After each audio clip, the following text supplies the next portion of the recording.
समतल अचालक आवेशित चादर के निकट वैद्युत क्षेत्र की तीव्रता के लिए सूत्र की स्थापना। ठीक है, तो थोड़ा सा इसके बारे में जान लेते हैं। हम क्या करते हैं, माना कोई एक समतल अचालक आवेशित चादर है, कोई एक चादर है जिस पर कोई Q आवेश है। ठीक है, इस पर कोई Q आवेश समान रूप से फैला हुआ है।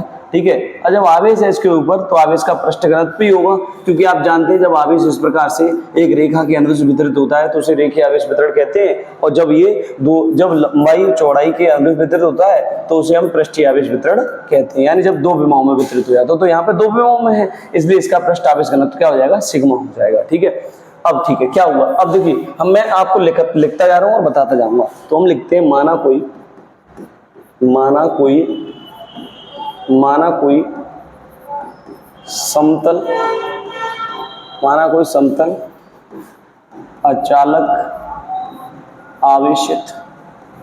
समतल अचालक आवेशित चादर है। ठीक है, चाहिए अनंत विस्तार की हो तो भी कोई फर्क नहीं पड़ता। सवाल ऐसे ही पूछ सकता है कि अनंत विस्तार की समतल अचालक आवेशित चादर के निकट वैद्युत क्षेत्र की तीव्रता के लिए सूत्र की स्थापना कीजिए। आपसे सवाल दूसरी तरीके से पूछ सकता है कि अनंत विस्तार की अचालक चादर के निकट वैद्युत क्षेत्र की तीव्रता के लिए गॉस प्रमेय की सहायता से सूत्र की स्थापना कीजिए। गॉस प्रमेय की सहायता से भी कर सकता है, क्योंकि गॉस प्रमेय का यूज करना पड़ता है। तो माना कोई एक समतल अचालक आवेशित चादर है जो प्लस क्यू आवेश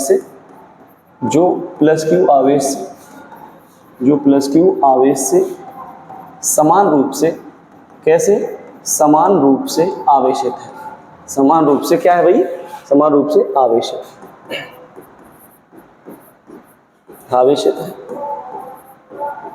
इसका पृष्ठ आवेश घनत्व क्या है बच्चों, इसका पृष्ठ आवेश घनत्व बच्चों क्या है, पृष्ठ आवेश घनत्व सिग्मा है। पृष्ठ आवेश घनत्व क्या है, सिग्मा है। ठीक है, तब इसके निकट क्या करना होता है हमको बच्चों, तब इसके निकट हमें वैद्युत क्षेत्र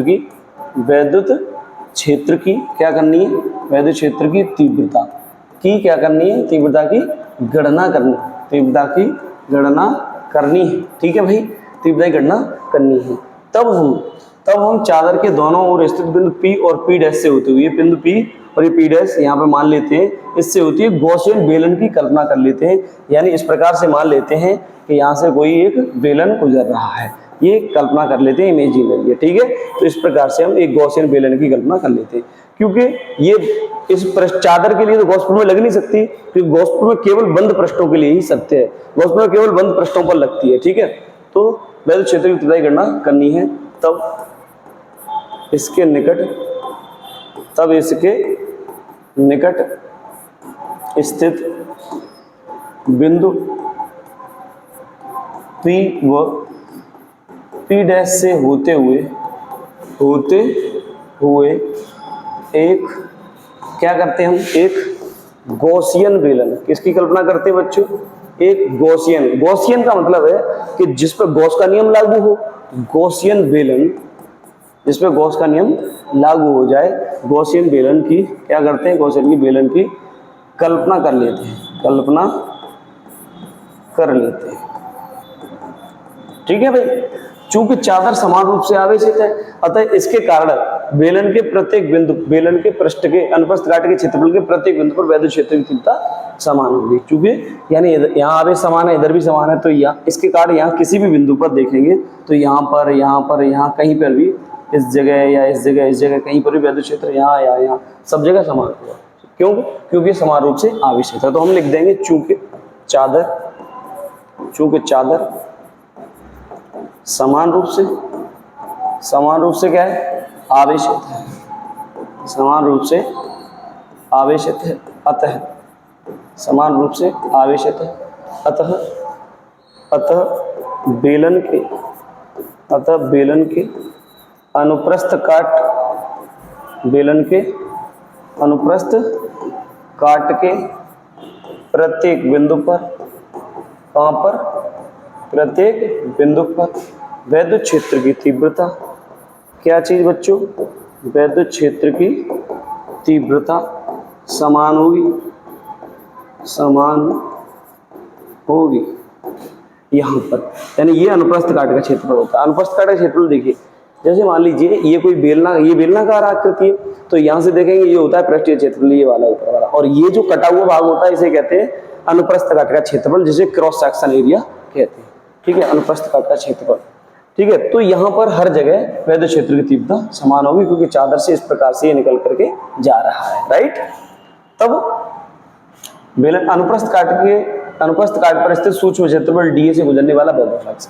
अब यहाँ पे देखिए, ये डीए सूक्ष्म, ये यहाँ पर एक सूक्ष्म क्षेत्रफल डीए मान लेते हैं, यहाँ पर भी सूक्ष्म क्षेत्रफल डीए मान लेते हैं।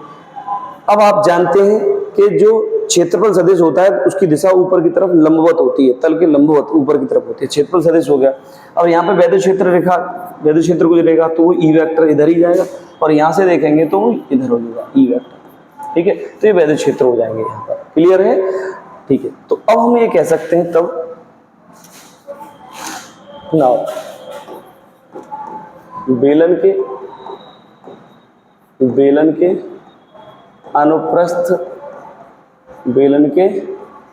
अनुप्रस्थ ये अनुप्रस्थ लिखा हुआ है, ठीक है। बेलन के अनुप्रस्थ काट के क्षेत्रफल, या कहें बेलन के अनुप्रस्थ काट पर स्थित सूक्ष्म क्षेत्रफल डीए से गुजरने वाला सूक्ष्म वैद्युत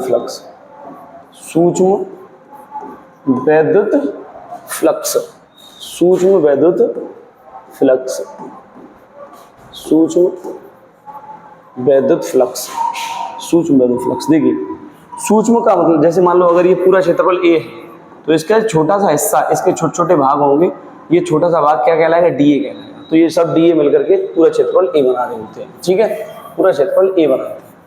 तो वैद्युत फ्लक्स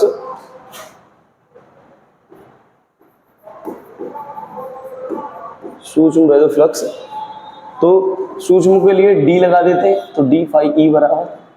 अब देखो, वैसे तो यहां से देखेंगे, इस तल पर देखेंगे तो E vector dot D A vector यानी एक ही दिशा में है। यानी आप जानते हैं तल के लंबवत वैद्युत क्षेत्र की तीव्रता और तल के क्षेत्रफल के गुणनफल को हम क्या कहते हैं? उस तल से बद्ध वैद्युत फ्लक्स कहते हैं। तो ये वैद्युत फ्लक्स, ये वैद्युत क्षेत्र रेखा जा रही है। वैद्युत फ्लक्स का आप वीडियो देख सकते हैं, सभी वीडियो चैनल पर उपलब्ध है। ठीक है, यानी पूरा कोर्स आपको फ्री में आपको मैं उपलब्ध कराऊंगा पूरे यूट्यूब पर। ठीक है, यूट्यूब पर पूरा कोर्स मैं आपको फ्री उपलब्ध कराऊंगा बच्चों। ठीक है, यहाँ से देखिए आगे ये फ्लक्स का वीडियो पूरा पड़ा हुआ है, देख सकते हैं। तो वैद्युत flux E vector dot D A vector. ठीक है, अच्छा, तो वैद्युत फ्लक्स यहाँ से देखना, एक तो यहाँ से निकलेगा और इधर से भी निकलेगा, तो एक बार में ही अनुप्रस्थ काट के क्षेत्रफल से वैद्युत फ्लक्स निकाल ले रहे हैं, E vector dot D A vector. तो दोनों अनुप्रस्थ काट के क्षेत्रफलों से हमने ये निकाल लिया है। आपने एक फॉर्मूला पढ़ा होगा, ए वेक्टर डॉट बी वेक्टर, ये सदिश गुणन का होता है ए बी कॉस थीटा। क्या होता है? A B cos theta. और जब ये लंबवत होते हैं A vector cross B vector, तब हम कहते हैं ए बी साइन थीटा कहते हैं भाई। क्या कहते हैं भाई? ए बी साइन थीटा कहते हैं जब ये लंबवत होते हैं। तो अब मैं इसको ओपन करके देखूँ, डी फाई ई बराबर, तो ये E dot D A cos theta. अब देखना, और ये क्या हो जाएगा? E dot D A cos theta हो जाएगा। अब यहाँ से देखो, ये थीटा कहाँ से? ये थीटा क्या है? थीटा वैद्युत क्षेत्र और क्षेत्रफल सदिश है ना, ये क्षेत्रफल सदिश है डीए, और ये वैद्युत क्षेत्र की दिशा है। इन दोनों के बीच में कोण क्या बनना है? जीरो बनना है, क्योंकि दोनों एक ही दिशा में। तो थीटा बराबर जीरो हो जाएगा। थीटा बराबर क्या हो जाएगा? जीरो हो जाएगा। तो डी फाई ई बराबर ई डॉट डी ए और कॉस जीरो और ई डॉट डी ए, और क्या हो जाएगा? Cos zero. और कॉस जीरो का मान कितना होता है भाई? कॉस जीरो का मान होता है 1, तो ये हो जाएगा 1, तो ये हो जाएगा डी फाई ई बराबर, देखो ई डॉट डी ए बचा और ये ई डॉट डी ए बचेगा, तो दोनों प्लस प्लस में तो जोड़ दो, 2 ई डॉट डी ए। ठीक है, अब ये कितने से? सूक्ष्म क्षेत्रफल से गुजरने वाला वैद्युत फ्लक्स है। और संपूर्ण अनुप्रस्थ काट के क्षेत्रफल से संपूर्ण अनुप्रस्थ काट के क्षेत्रफल से गुजरने वाला क्या भाई साहब? गुजरने वाला क्या बच्चों? वैद्युत फ्लक्स। और संपूर्ण के लिए क्या करते हैं मेरे लाडलो? क्या करते हैं लाडलो? इंटीग्रेशन कर देते हैं, इसका समाकलन कर देते हैं, समान रूप से आकलन कर दीजिए इसका D phi E equals to, है ना, integration 2e dot D A. ठीक है, समाकलन उसका किया जाएगा जो अधूरा है इधर, तो इंटीग्रेशन डी फाई ई, ये पूरा फ्लक्स नहीं है अभी, 2 और e बाहर कर लो क्योंकि ये इनकम्प्लीट है, सूक्ष्म क्षेत्रफल है, तो पूरा फ्लक्स फाई ई होगा, पूरा फ्लक्स फाई ई होगा, और ये 2e और पूरा क्षेत्रफल क्या होगा, a होगा, संपूर्ण क्षेत्रफल a होगा। तो ये फ्लक्स अनुप्रस्थ काट के क्षेत्रफल से गुजरने वाला हो गया। अनुप्रस्थ काट के क्षेत्रफल से यानी इससे पूरे से और इस वाले पूरे से गुजरने वाला क्या हो गया ये बच्चों, वैद्युत फ्लक्स हो गया। अब क्या करेंगे, अब ये बेलन के पृष्ठीय क्षेत्रफल से गुजरने वाला वैद्युत फ्लक्स, बेलन के पृष्ठीय क्षेत्रफल से गुजरने वाला वैद्युत फ्लक्स। नाउ देखिए बच्चों, बेलन के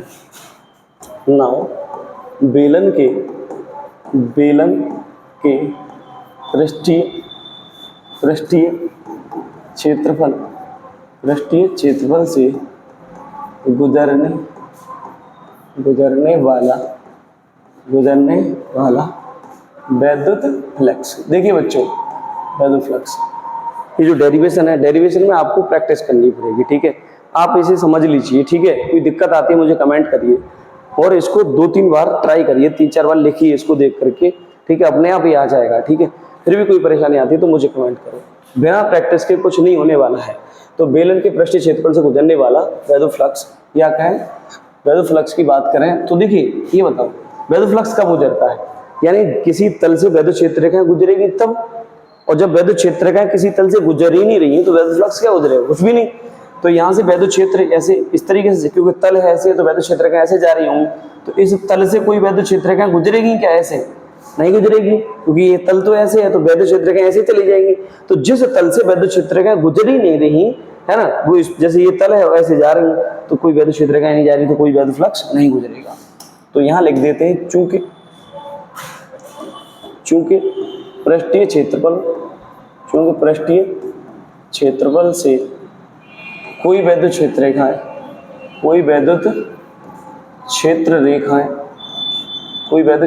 नहीं गुजरती, अतः चूंकि पृष्ठीय क्षेत्रफल से कोई वैद्युत क्षेत्र रेखा नहीं गुजरती, अतः यहाँ से गुजरने वाला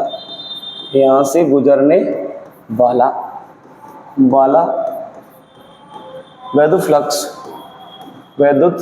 क्या होगा भाई साहब, वैद्युत फ्लक्स यहाँ पे भाई साहब शून्य होगा, क्योंकि यहाँ पर E है ही नहीं, तो क्या हो जाएगा, 0 हो जाएगा। अब पुनः समीकरण फर्स्ट पर लौट के आओ, पुनः समीकरण किस पर लौट के आओ बच्चों, पुनः समीकरण फर्स्ट पर ही आए, लौट के बुद्धू कहाँ आ गए, घर पे आ गए। पुनः समीकरण फर्स्ट से लौट के बुद्धू घर को आ जाओ। समीकरण फर्स्ट फाई बराबर 2e, फाई ई बराबर 2e, फाई ई बराबर 2e, ये समीकरण आपका फर्स्ट है ना। अब किंतु गॉस प्रमेय से देखो, अब इसमें गॉस प्रमेय तो लग सकती है क्योंकि बंद पृष्ठ है, चूंकि ये क्या है भाई, चूंकि ये बंद पृष्ठ है, इसलिए यहाँ पर हम क्या लगा सकते हैं भाई साहब, यहाँ गॉस प्रमेय लगा सकते हैं। किंतु गॉस प्रमेय से अब यहाँ गॉस प्रमेय लगा के देखो, तो गॉस प्रमेय कहती है फाई ई बराबर 1/ε0 इंटू सिग्मा क्यू, टोटल आवेश क्यू होता है, तो यहाँ से क्यू देख लीजिए। ठीक है, अब देखो भाई साहब सुनिए, अब आप जानते हैं चूंकि सिग्मा बराबर होता है क्यू अपॉन ए, क्या होता है, सिग्मा बराबर क्यू अपॉन ए होता है, तो मैं यहाँ से क्यू निकालूं तो सिग्मा इंटू ए हो जाएगा, इसके साथ मल्टीप्लाई कर देंगे, तो फाई ई बराबर आपका बच्चों 1/ε0 और क्यू की जगह पे हो जाएगा सिग्मा इंटू ए हो जाएगा, और ये समीकरण सेकंड। ठीक है भाई, अब ये मैंने इसलिए लिख दिया है जिससे आप कभी भी रिवाइज करें तो पता चल जाएगा ये कहाँ से आ गया है। ठीक है, अब देखो समीकरण फर्स्ट और सेकंड देखो, ये भी फाई ई के बराबर है और ये भी फाई के बराबर, जब ये दोनों आपस में बराबर है तो ये और ये भी तो बराबर होंगे, तो समीकरण फर्स्ट और सेकंड की तुलना करनी। देखिए थोड़ा बड़ा डेरिवेशन है, समीकरण फर्स्ट व सेकंड की क्या करने पर बच्चों, तुलना करने पर, समीकरण फर्स्ट व सेकंड की कंपैरिजन करने पर, कंपैरिजन बराबर वालों से किया जाता है ना, तो फाई ई बराबर ये 2e बराबर 1/ε0 सिग्मा इंटू ए, तो 2E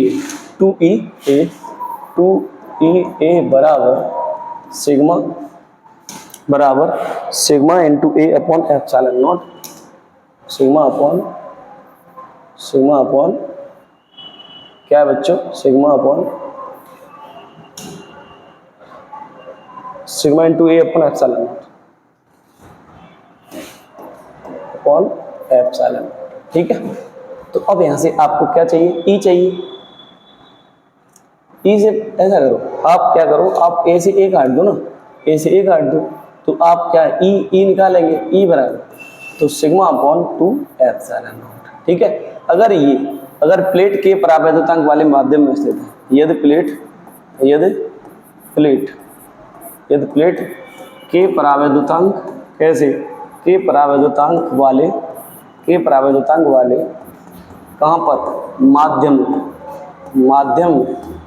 स्थित है, यदि प्लेट के परावैद्युतांक वाले माध्यम में स्थित है, तो ई बराबर सिग्मा अपॉन 2 एप्सिलॉन नॉट के, ऐसे बन जाता है, ठीक है। तो ये समतल अचालक आवेशित चादर के निकट वैद्युत क्षेत्र की तीव्रता के लिए सूत्र आपको स्थापित करके दे दिया बच्चों, ठीक है। आपको अगर कोई भी टॉपिक मुझसे पढ़ना है तो प्लीज़ कमेंट करिए, बताइए, मैं उस पर वीडियो बना के दूंगा आपको। Thanks for watching.